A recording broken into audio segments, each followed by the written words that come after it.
She was dying. Her days were numbered. After 3 years of battling cancer, she was at the end of her fight. Our 4 children, our oldest son, Paul, age 40, his wife, Joan, age 36, with their 3 children. Our oldest daughter, Patricia, 37, her husband, George, 39, with 4 children. Our youngest son, Alfred, and his significant other, Seymour, both 33 years old. Our baby girl, Rachel, age 30, and her husbands, James, 32, and Ralph, 28, with 2 children. Rachel was always a favorite of mine. She looked a lot like her mom. Same cheeky smile, the same eyes. I had to work overtime at the Ford plant to buy her the prom dress she wanted and a new coat to wear over the dress. Shoes weren't cheap either, and the beauty parlor cost almost $50. She looked exactly like Martha when she left the house with her beau. We were all prepared for this news, but it still hit us hard. She was finally going to die. We hugged each other and cried. Dr. Johnson wished to meet with me privately. We walked into the tiny office and sat down. She had known for 3 days. She asked to be told first, before the family. I did so. She also asked that since she could no longer write, a letter be left for you. Only the person who wrote down what she said and your wife know the contents of this letter.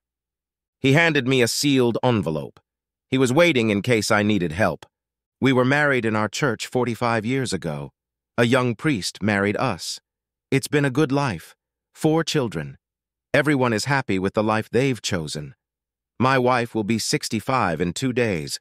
I fell in love with her from the moment I first saw her on her knees in church.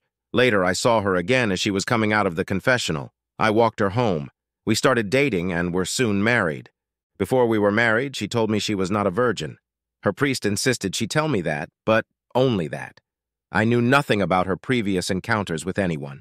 I loved her. I knew she loved me, and we would love each other forever. It wasn't easy for us. Money problems. Alfred was gay. Rachel needed 2 men to be happy. We fought and cried, and somehow now we were together. I opened the envelope. There was only 1 page. It was handwritten by someone with very good handwriting. Max, please forgive me. The priest was here for last rites. I confessed my sins. He said I had to tell you so you'd forgive me and I could go to heaven. I had lovers during our marriage. 21 lovers. I don't remember all the names, but the priest said it didn't matter. All the children were not yours. They were all children by one of the men I met when I was able to slip away for a few minutes. I'm sorry we didn't have a child of our own, but it seems you were busy on the days when I was most fertile. Last year I had a DNA test done just in case. I think Paul is your brother's child. Alfred, I'm sure, belongs to your old boss Raymond. Rachel could be Rob Henderson's. I have no idea who Patricia's father was. There were so many at the time. You were such a good father, working overtime to pay for college, suspenders, and prom dresses. The sex was so good that I wanted everything I could get. I also needed a loving husband, and I chose you.